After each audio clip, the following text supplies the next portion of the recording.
tapi tanya berdepa bahawa orangnya bermacam aliran teruk kena ilminya bermacam, malah orangnya kadang-kadang ilmu agamanya nge-google. Memang orang google je, orang cadang tegang google pun enak tanya mampu aliran tak depa pokoknya kena jawaban ini sesat gara-garanya karena hana goreng. Maka orangnya pakan pudip serumuk tadi dan pudip majlis taklim yang tanya supaya berterisi, supaya ilmu Ahlussunnahnya betul mendung, betul-betul ilmu yang warisan Ahlussunnah wal Jamaah. Itu hana put pep tadi ada head dan pep lagi atas roh kapai selama manteng na urang yang hana truk ilmu tanya ni mesti tajak kena pandai nak mandu muria bun kena yang kosong hana kadang-kadang hana urusannya nyo ke urangnya icak irop punya hana truk ilmu yang hana truk ilmu yang betul yang lagi lahan terlantar kosong akan icak oleh orang lain. Selama manteng nak kekosongan selamanya manteng berbahaya, maka perlu pergerakan dakwah.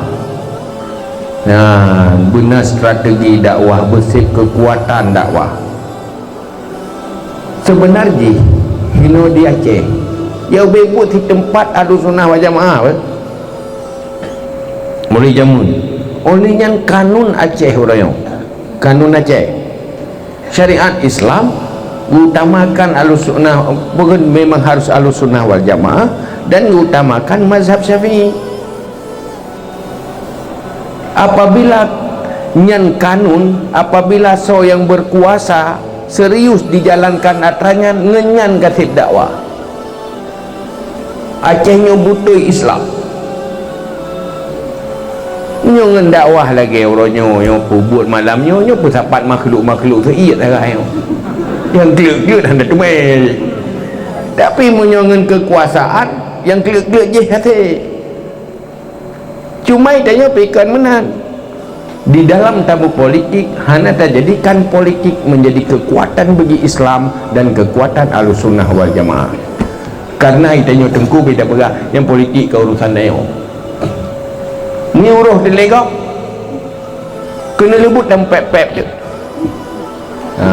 maka pilih tu perah benar tanya tak bahas benar ilmu kehidupan benar ya, ilmu cara ibadat sabar ilmu dalam bentuk segala bentuk kehidupan juga benar ilmu agama terbang politik harus nak hari-hari minat punya salah-salah gara-gara politiknya tak menuraka macam kezaliman tak lakukan macam kemungkaran tak lakukan maka harus cegah kemungkaran dimanapun maka perlu ilmu telefon maka dalam halnya nuranya cara yang betul cara yang strategis yang paling penting di dalam tak sampaikan ilmu Ahlussunnah wal Jamaah